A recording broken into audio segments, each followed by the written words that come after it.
And welcome back, everybody, to Let's Play Splatoon. In today's episode, we are going to be talking about a certain aspect of Splatoon that is not around anymore, seeing as, well, this game is going on 7, almost 8 years old at this point. And that is Splatfests. Splatfests were live events that happened. As seeing as Splatoon is more of a live service kind of game rather than, you know, just simple multiplayer, but it had a live service feature, and this was the biggest thing about it. This episode is kind of going to be mostly story time. I do have a lot of stuff to talk about. I do have gameplay footage to show up. I got a funny story to talk about with this gameplay footage. Before we get on to do much detail, as you can see, I changed up the layout of the square a little bit. I popped in the Callie amiibo and let it play, because that was honestly the team for the last Splatfest that I chose was Team Callie. You'll see in the footage here in a minute.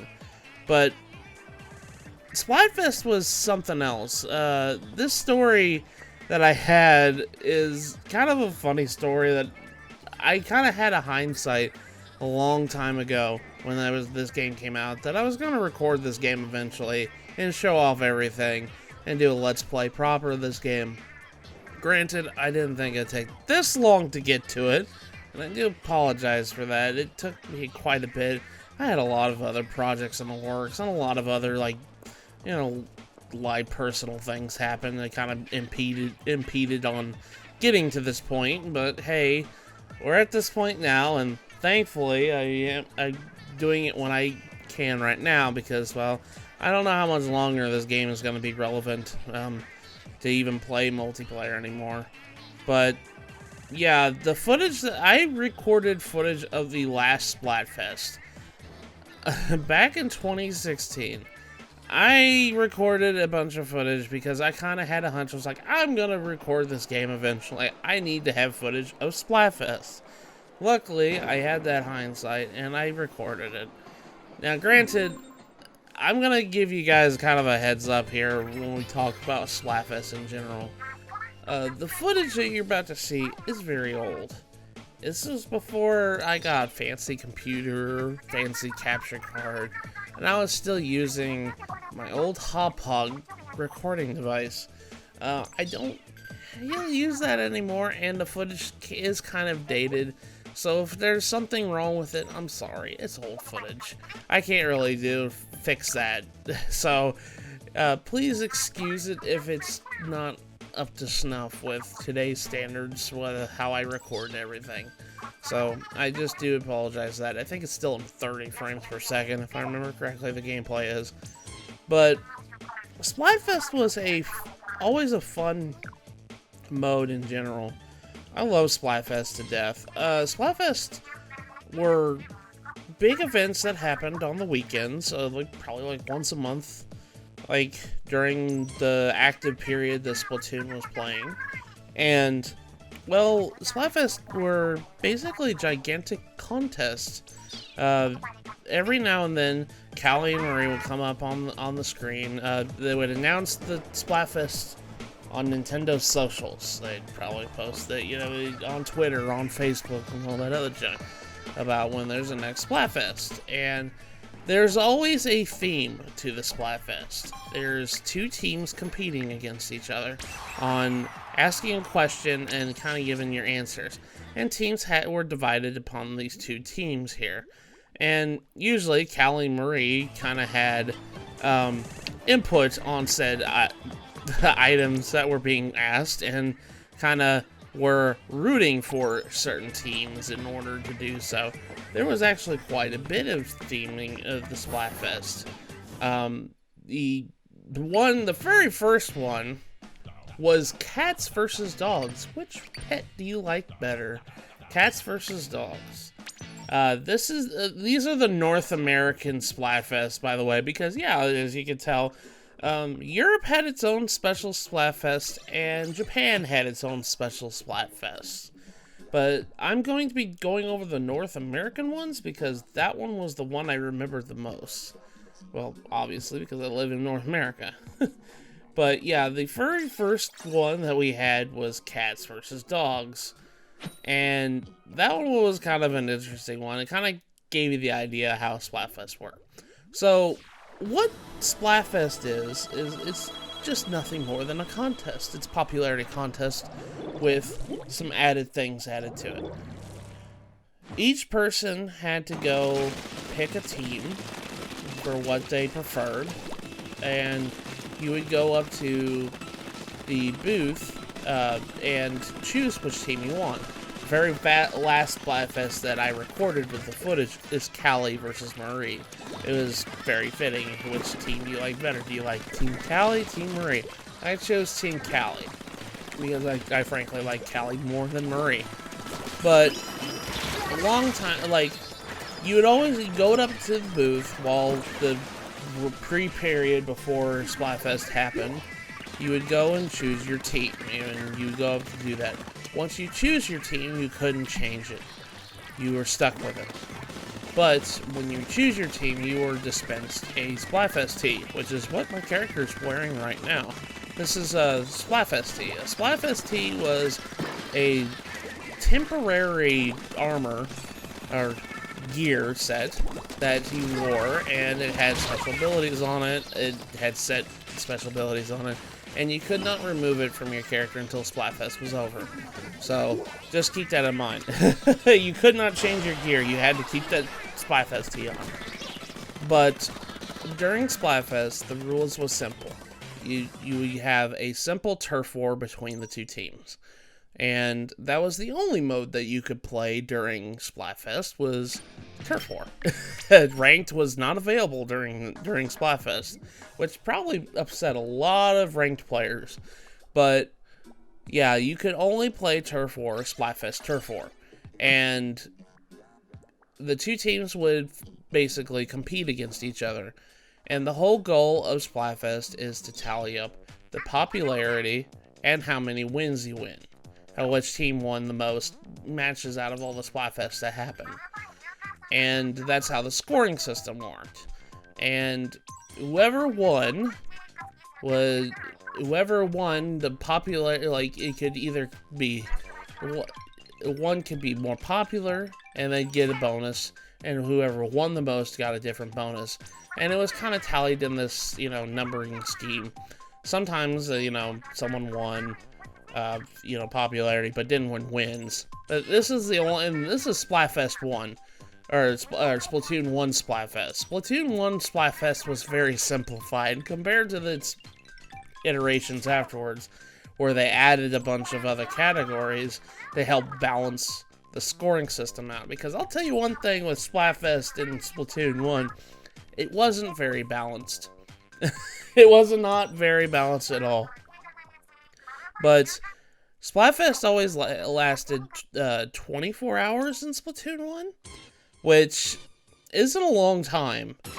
In later games, especially in Splatoon 3, Splatfest has kind of been a whole weekend ordeal. Yeah, it's usually on the weekend, Friday nights to Saturday night. And starting Splatoon 3, they made it 48 hours, so it was Friday night till Sunday night. So that's one thing, one big thing as the games went on that I was really happy with that they fixed, was that. Because as much as I like Splatfest, I always wanted to be part of Splatfest. Splatfest was the fun part of Splatoon. And only having 24 hours to do everything for said event was kind of difficult sometimes. I was running on the border. I think I got all to the max rank on everyone during that time period, but it just made it better when the later iterations made the Splatfest longer. But yeah, the Splatfest lasted 24 hours in Splatoon 1.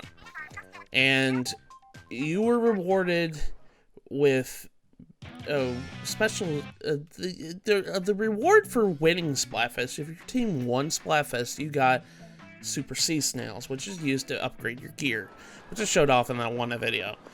Super Sea Snails came in quite a bit. It kind of dispensed more Super Sea Snails if you want. I think you won like 24, if I remember correctly. I can't remember how many exactly, but you won more if your team won, rather than if your team lost. You still got Super Sea Snails if you competed in Splatfest, so you weren't missing out on it. You just didn't get more if you lost. Obviously, you still got Super Sea Snails, but it wasn't that much compared to winning. But as you can see, during Splatfest, the town would be kind of like this. The lobby would be kind of like this, where all the characters are dancing. And back then, Meaver's post would, show off like artwork, like, backing up the team of said Splatfests.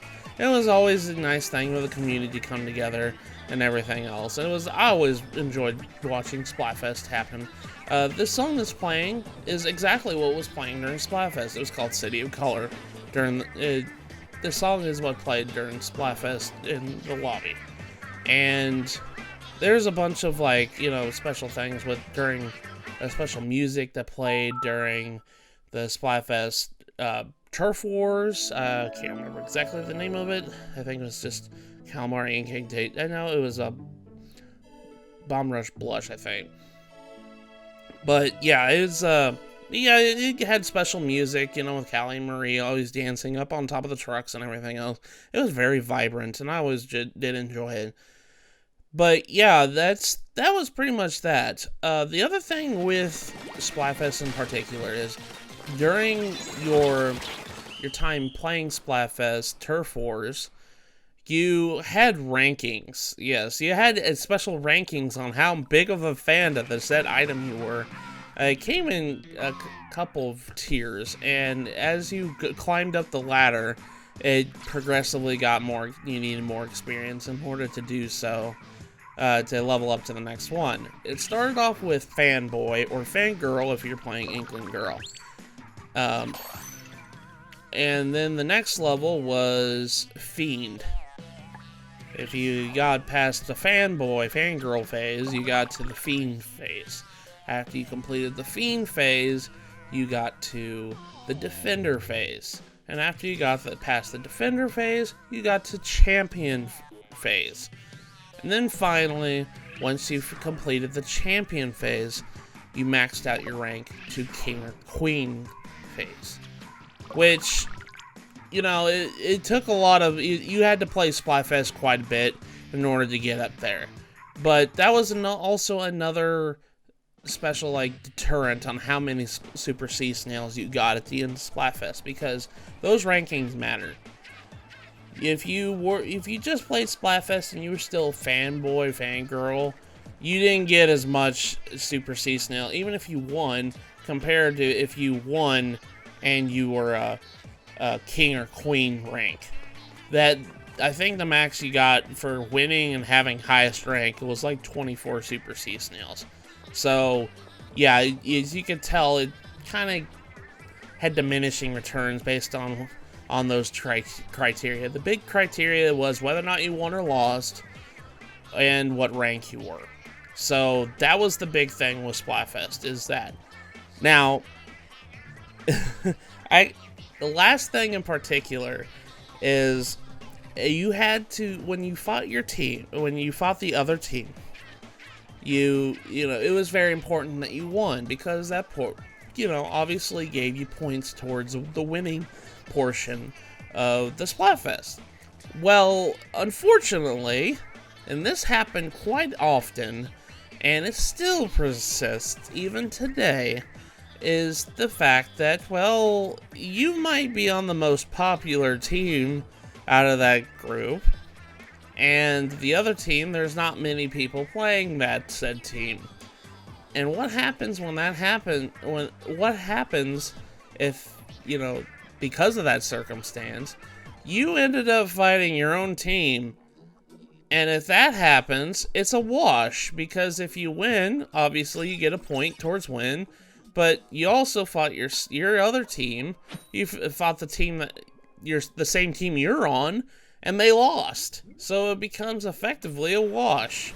So it happened quite often during Splatfest, and it was.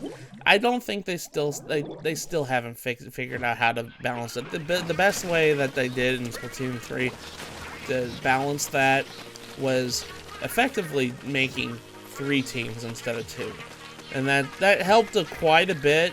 But in certain circumstances, it still rears its ugly head. But fighting your own team is kind of not something you want to happen. It always just defeats the purpose of why you're there in the first place. You still get experience towards your rank for like King and Queen and stuff like that. But yeah, it didn't help you at all. So that was one thing in particular. I kind of want to go over what happened, what the Splatfest themes were during the time period of Splatoon 1. Because there was quite, I'm going to be honest with you, Splatoon 1 to this day still has the best. Splatoon 3 is kind of having pretty good Splatfest themes, but Splatoon 1, obviously, in my opinion, had the best Splatfest theming. And compared to Splatoon 2. As much as I like Splatoon 2, it kind of had weak Splatfest themes. Splatoon 1's Splatfest theming was very just a whole bunch of different things, and I really loved it. But the first one was obviously which pet do you like better, cats or dogs? Now, when this one happened, dogs won. Dogs won the Splatfest, and I think I was on Team Cats if I remember correctly. It's been so long, I can't remember what team I was on. So forgive me if I'm wrong. I don't think I have any proof to show you otherwise other than that. It's been almost 10 years since I played this, so just I'm going off my memory. This next one was which attraction do you like better, roller coasters or water slides? I was on, I think, Team Roller Coasters on that one, and Team Roller Coasters actually won that Splatfest. The next one was which item do you like over a campfire, marshmallows or hot dogs? I think I was on marshmallows. I'm pretty sure I was on marshmallows that one. And marshmallows actually won that Splatfest.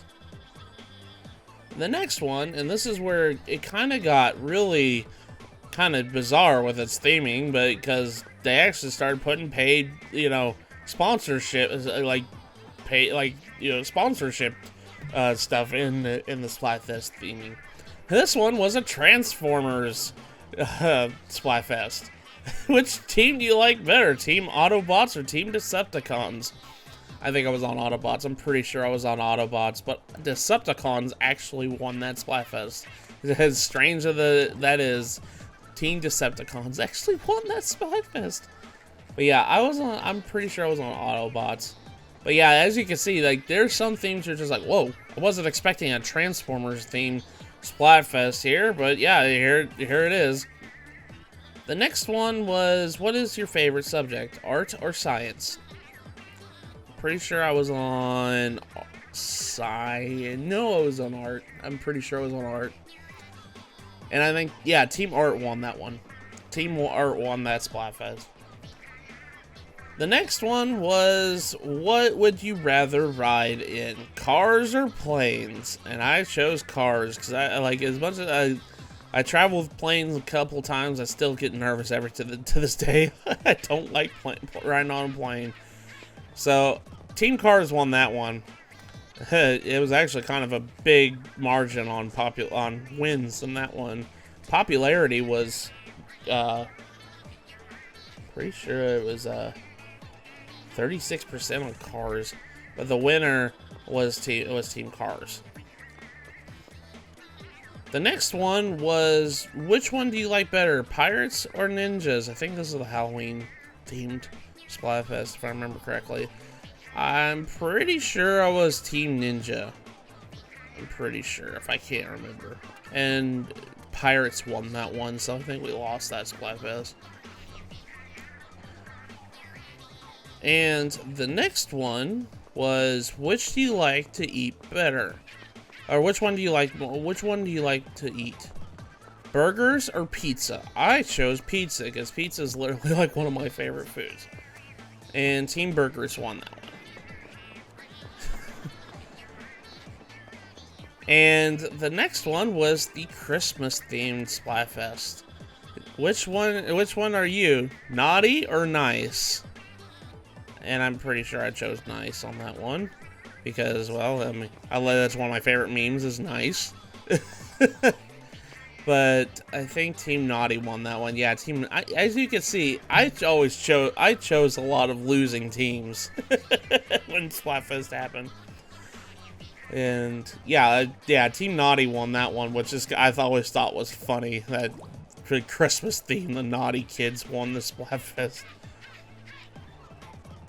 And then the next one was, which would you rather live in or time travel to?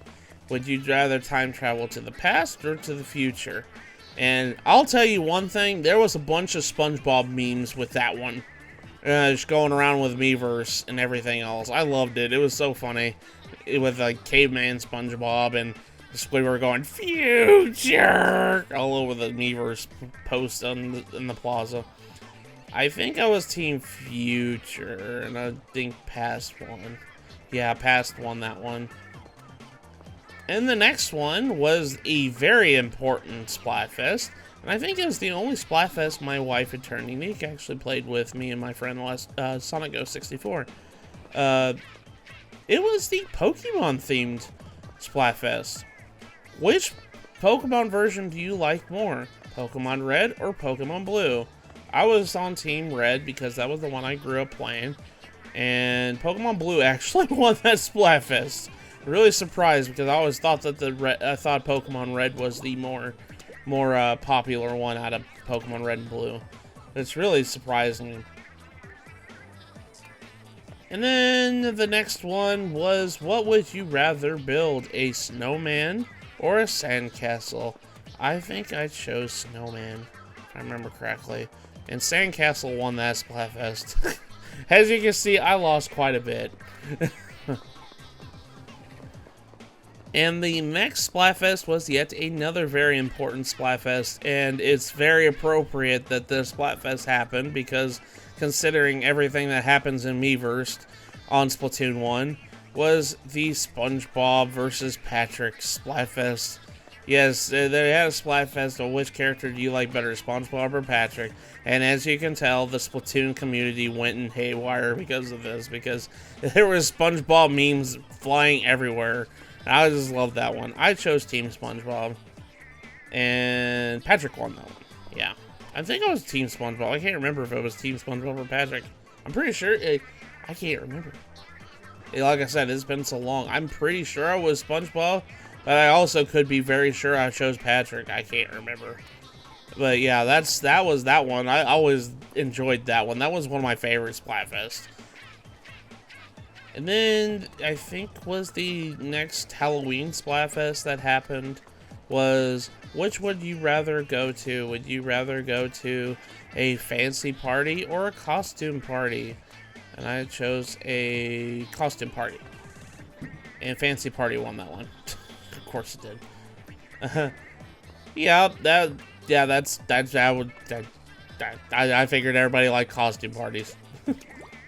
And the next one was which kind of person are you? An early bird or a night owl? And I chose night owl. And night owl won that Splatfest. And of course, the last Splatfest. This is the last Splatfest that happened during its tenure. Was the Splatfest of which one do you like better, Callie or Marie? And I chose Team Callie. I know I have proof of that one in my video, and I'm kind of wearing her shirt right now. And Marie won the Splatfest. And that one actually affected the sequel game, and you'll understand why when we cover that game in the future. But yeah, that last Splatfest actually affected the story mode of Splatoon 2. So we'll go into more detail of that when we cover that game. But yeah, the result of that Splatfest actually affected the game. So that was pretty cool. But yeah, that was all the Splatoon events, all the Splatoon Splatfest events that happened during the online portion of Splatoon 1, and I still really enjoy Splatfest. Even today with Splatoon 3, I always enjoy when Splatfest is coming around, and I'm so glad that, you know, this was a key figure part of Splatoon's, like, life in general, is the Splatfest. These are, like, one of my favorite things to do about this game. And I'm glad I got to tell you guys about this. I know I can't really, like, show you properly because this happened years ago, but I still wanted to show you, kind of relive my memories of the Splatfest, and it was a lot of fun, and they still are fun. So if you ever pick up Splatoon 3, be on the lookout for Splatfest. Those are the fun parts, and they've revamped Splatfest to be more fair. And, you know, they've done a lot of things to revamp it to kind of make the judging a little bit easier for who wins and who loses. They added a third team, so there's a third option now for teams to choose. They've kind of gender neutraled all the terms of the ranks. Like, it's no longer fanboy, fangirl anymore. It's just fan, and king and queen is now just ruler. So it's more gender neutral terming for the ranks and now, and it's just a lot of fun, and I really enjoy it. But this is kind of a segue of, this is going to be the last video of this project. I've pretty much showed off everything in Splatoon 1 that I wanted to show off, and I'm just kind of glad I got to share this game with you, because this game means a lot to me. And I kind of wanted to, you know, share that with everybody.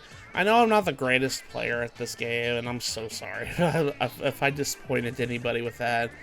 But this game means so much to me, and I wanted to share it with everybody, and, you know, kind of, you know, experience how I felt back when I was in my mid-20s.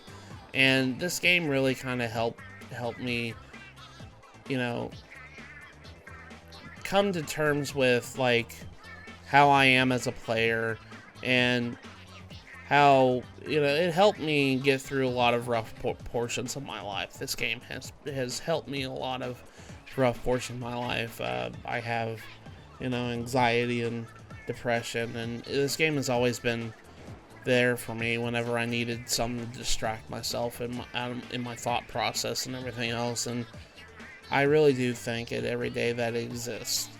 I didn't think that a simple, you know,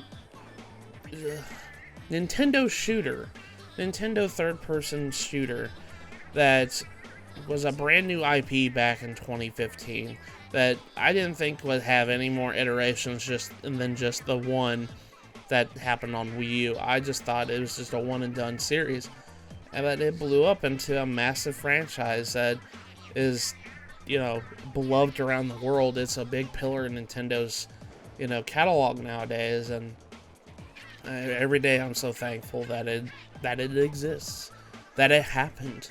I love its kooky nature. I love its like it's very, like, flavor, like, you know, you know, colors and everything. I love the fact that it's got so much charm to it. I love everything about this game. I love the idea that this just revolves around marine biology.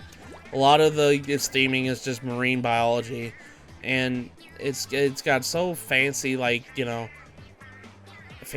like, style to it, and I just love it. I love the characters in this game. I love everything about it. I love the gameplay. Is so much fun to get into. When you're really into a game, you can get really into it, and it's just all around good fun. And not only have, you know, it not only helped me, but this game helped me get closer to my friends and family quite a bit. The two most important people already showed up in this Let's Play. My wife, Eternity, and my best friend, Sonic64. This game helped me get closer to them on a bonding level than any other game that I can really think of. We all love this series to death, and you know, my wife still wears an old squid hat from Splatoon 1. I went to Best Buy one day and I saw there was a bunch of Splatoon hats, and I grabbed one for me and her. And we still have those, and we still wear them on a constant basis just to, you know, wear around the house because we just love Splatoon so much. I love this game so much, and I'm so glad I got to share it with you guys. Thank you guys so much for watching this series of Splatoon, and I really hope you guys enjoyed it. As for what's next in the series, I'm going to be covering the sequel game, Splatoon 2, fairly quickly, or fairly more quickly than I have trying to get to this game. Again, I'm so sorry I got to the game so late with this series. It was just because, you know, life came in the way, so I'm just glad I got to do it now. But with that, thank you guys so much for watching Let's Play Splatoon. And with that, I will see you guys in the next video I do. Take care, everyone.